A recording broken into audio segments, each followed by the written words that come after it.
Hello दोस्तों, मैं रियान अली। आपका अपना चैनल मिशन सरकारी मोड़ में आपका स्वागत है। मैं लेकर आया हूँ आज हिस्ट्री क्लास, जिसमें आज टॉपिक है आधुनिक भारत। आधुनिक भारत में देखते हैं हम क्या पढ़ेंगे। जो आधुनिक भारत की शुरुआत होती है 1707 से 1947 ईस्वी तक। इसमें आते हैं 1885 कांग्रेस की स्थापना। कांग्रेस की स्थापना। तो देखते हैं हम टॉपिक क्या क्या पढ़ेंगे। पहला जो टॉपिक होगा यूरोपीय भारत का आगमन। यूरोपियों का भारत आगमन।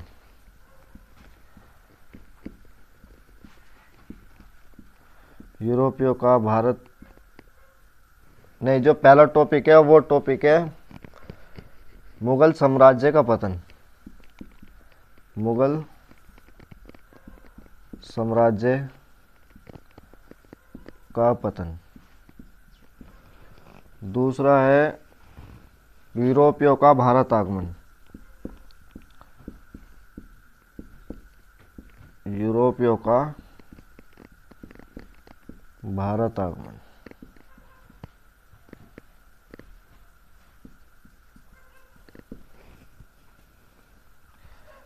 तीसरा है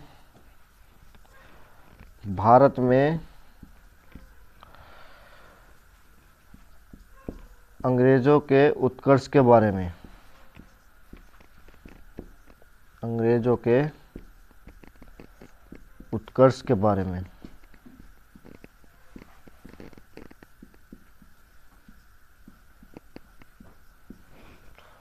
और एक है 1857 की क्रांति।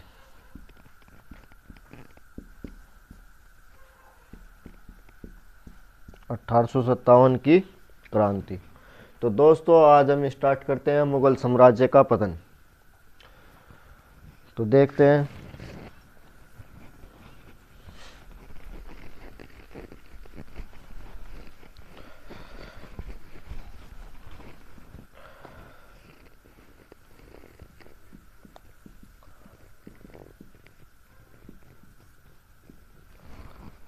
तो आज की हेडिंग है मुगल साम्राज्य का पतन।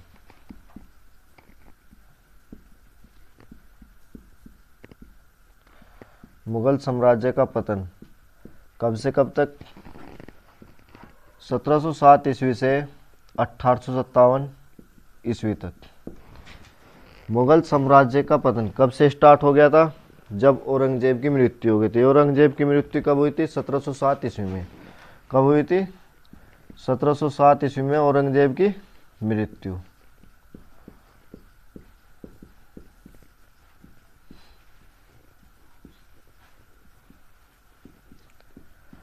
पूछा जा कि मुगल साम्राज्य का संस्थापक कौन था? संस्थापक कौन था इसका? संस्थापक था बाबर। कौन था? बाबर।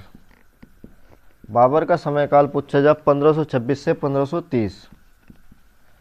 1526 से 1530। इसके बाद बाबर के बाद आया था हुमायूं, जो बाबर का बड़ा पुत्र था। कौन आया था? हुमायूं। हुमायूं ने 2 बार शासन किया था। इनने किया था 1530 से 1540 और 1555 से 1556। उसके बाद आया था अकबर। अकबर ने किया था शासन 1556 से 1605 ईस्वी तक। अकबर के बाद आया था जहांगीर। जहांगीर का समय था 1605 से 1627। और जहांगीर के बाद आया था शाहजहां। शाहजहां का समय था भाई 1627 से 1658 ईस्वी। और इसके बाद आया था हमारा औरंगजेब।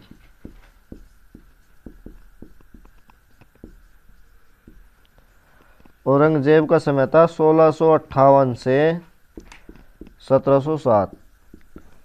तो 1707 ईस्वी में औरंगजेब की मृत्यु हो जाती है। उसके बाद ही मुगल साम्राज्य का पतन स्टार्ट हो जाता है। मुगल साम्राज्य का पतन स्टार्ट हो जाता है।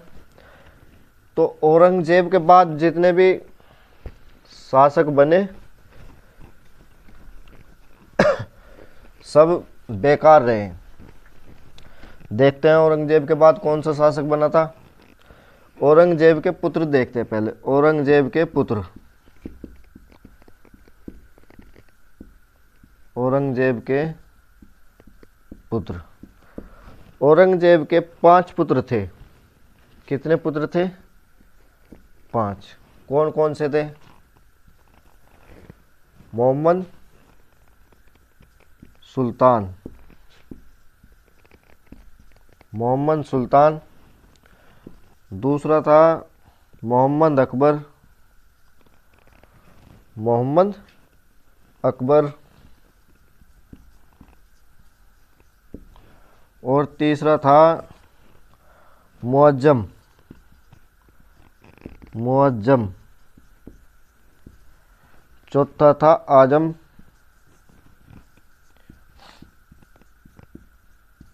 और दोस्तों 5वां था कामबख्श,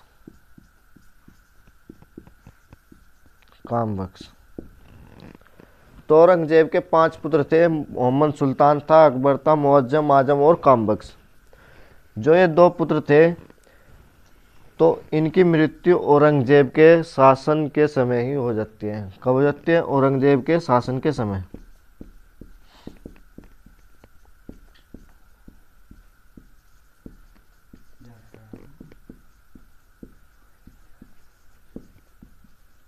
औरंगजेब के शासन के समय मृत्यु किनकी? मोहम्मद सुल्तान और मोहम्मद अकबर की। इसके बाद इन दोनों में होता है युद्ध। कौन सा युद्ध होता है? जजाओ का युद्ध, जजाओ का युद्ध। कब होता है? 1707 ईस्वी को। जजाओ का युद्ध किन किन के बीच होता है? मुअज्जम और आजम के बीच। तो इसमें मुअज्जम आजम को हरा देता है और इसको मरवा भी देता है। तो जीत किसकी हुई? मुअज्जम की। और आजम हार गया। तो शासक कौन बना? बादशाह, मुगल बादशाह बना मुअज्जम। मुअज्जम जब मुगल बादशाह बना तो ये बना था भाई अपना नाम बदलकर, क्या? शाह आलम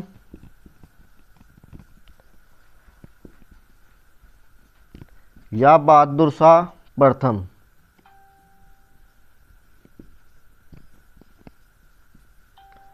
बहादुर शाह प्रथम, बहादुर शाह प्रथम या शाह आलम के नाम से मुगल बादशाह बना।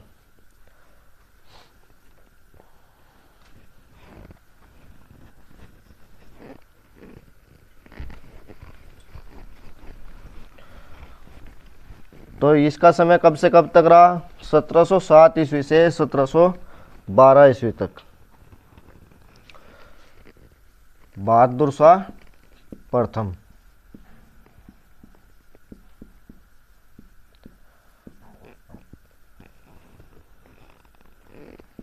सत्रह सौ सात से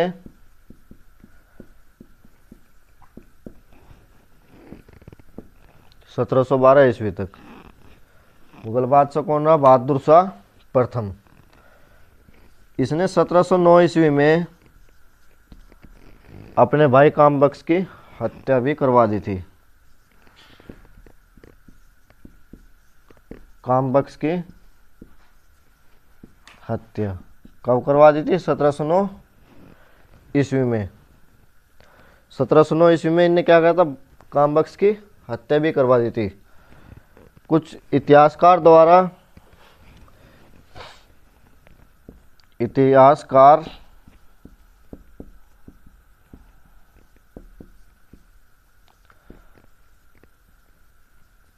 कफी खां, कफी खां के द्वारा इनको शाह बेखबर भी कहा गया। शाह बेखबर। औरंगजेब की जब मृत्यु हुई थी, औरंगजेब उस समय 89 ईयर का था। कितना का था? 89 वर्ष का। और जब बहादुर शाह प्रथम शासक बना, ये था 65 वर्ष का। तो इसलिए बहादुर शाह प्रथम या मुआज्जम को बूढ़ा बादशाह भी कहा जाता था। क्या? बूढ़ा बादशाह।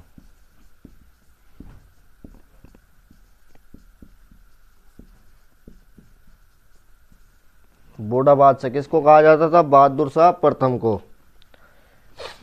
औरंगजेब की जब मृत्यु हुई थी, उस समय औरंगजेब के पास 21 प्रांत थे। कितने प्रांत थे? 21। एक प्रांत था औरंगजेब का अफगानिस्तान,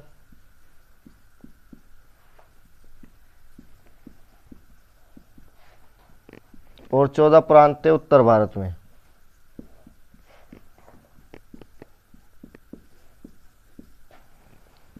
और 6 प्रांत थे इसके दक्षिण भारत में।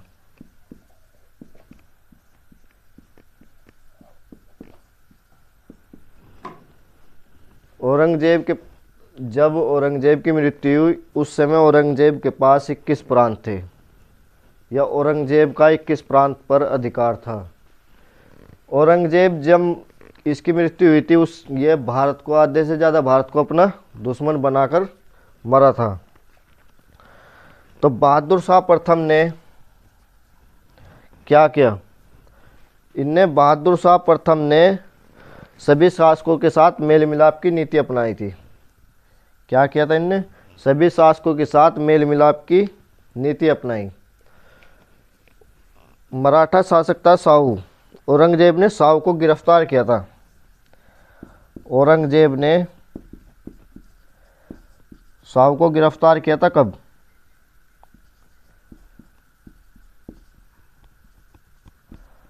शाहू को गिरफ्तार कब किया था इनने? 1689 ईस्वी को। 1689 ईस्वी को शाहू को गिरफ्तार किसने किया था? औरंगजेब ने।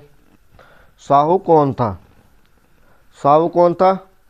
संभाजी का शाहू था, शिवाजी का पोता या पौत्र। शिवाजी का पौत्र।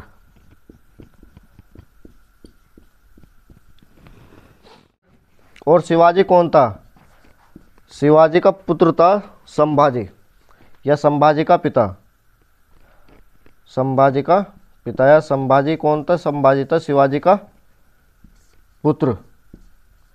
औरंगजेब ने शाहू को गिरफ्तार किया था और संभाजी की हत्या करवा दी थी। क्या करवा दी थी? हत्या। किसकी? संभाजी की। तो मुगल बादशाह बहादुर शाह प्रथम ने शाहू को आज़ाद कर दिया था। क्या कर देता? इसको आज़ाद कर देता। क्यों? क्योंकि औरंगजेब से दुश्मनी हुई हुई थी और शासक बहादुर शाह प्रथम था, इसको भी शासन करना था। तो जब इसने इसको आज़ाद कर दिया, तो 1707 ईस्वी में शाहू मराठों का शासक बना। मराठों का शासक।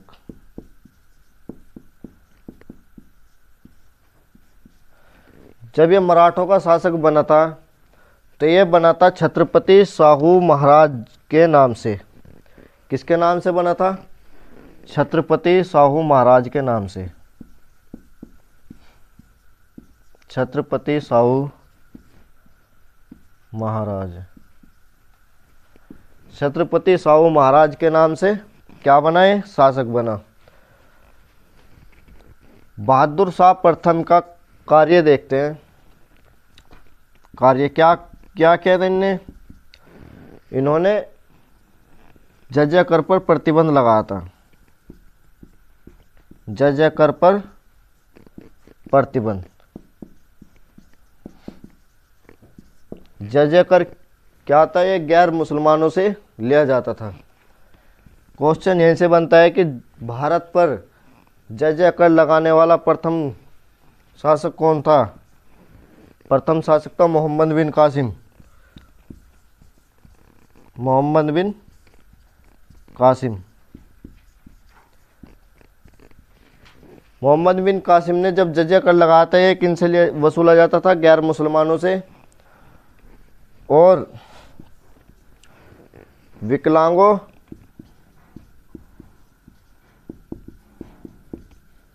विधवाओं और ब्राह्मणों से नहीं लिया जाता था।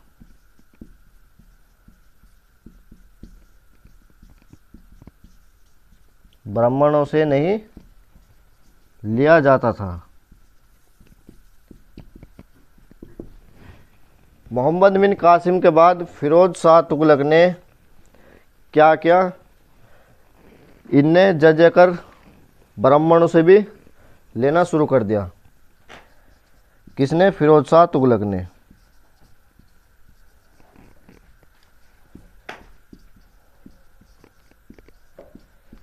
ब्राह्मणों से भी लेना शुरू कर दिया। इसके बाद अकबर ने जजिया कर समाप्त कर दिया था। अकबर ने जजिया कर समाप्त कर दिया था और पुनः औरंगजेब ने पुनः जजिया कर को लागू कर दिया था। अकबर ने समाप्त कर दिया था, औरंगजेब ने फिर से शुरू कर दिया था। और बहादुर शाह प्रथम ने जब ये शासक बना, इसने इसको प्रतिबंध लगा देता। किस पर? जजिया कर पर। 1707 ईस्वी में 1707 ईस्वी में बहादुर शाह प्रथम द्वारा संधि हुई थी। किसके साथ? गुरु गोविंद सिंह के साथ। किसके साथ हुई थी संधि? गुरु गोविंद सिंह के साथ। गुरु गोविंद सिंह कौन थे? ये सिखों के अंतिम गुरु या 10वें गुरु थे। सिखों के अंतिम गुरु या 10वें गुरु कौन थे? गुरु गोविंद सिंह। 1708 ईस्वी में गुरु गोविंद सिंह की मृत्यु हो जाती है। कहाँ से? नांदेड़। नांदेड़ नामक स्थान पर। कहाँ पड़ता है? महाराष्ट्र में। महाराष्ट्र। इनकी मृत्यु हो जाती है। जो गुरु गोविंद सिंह का सेनापति था वो कौन था? वो था बंदा सिंह बहादुर। सेनापति कौन थे इसके? बंदा सिंह बहादुर।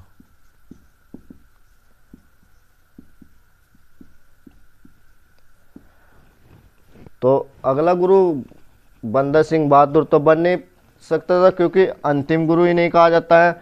गुरु गोविंद सिंह ने इनकी सिखों के धर्म ग्रंथ है, कौन सा है धर्म ग्रंथ?